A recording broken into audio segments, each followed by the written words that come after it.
Families of Israeli hostages accuse Prime Minister Netanyahu of being the sole obstacle to their loved ones' return, claiming he sabotages peace deals.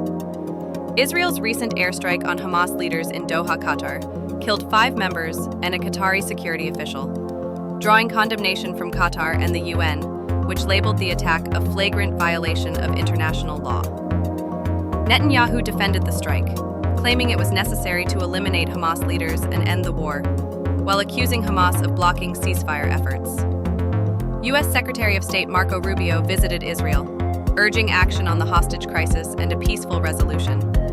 But President Trump expressed dissatisfaction with the attack on Qatar.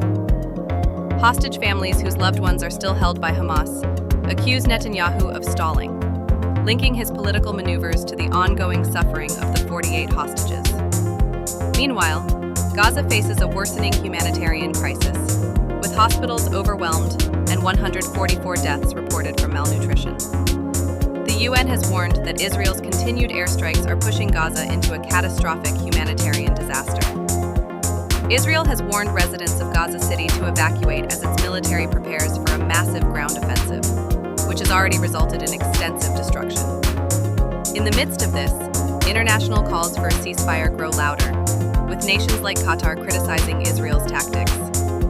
Qatar's condemnation of the attack on its soil has led to a potential strain in U.S.-Qatar relations, as Qatar warns of consequences for the future of U.S. military presence in the region.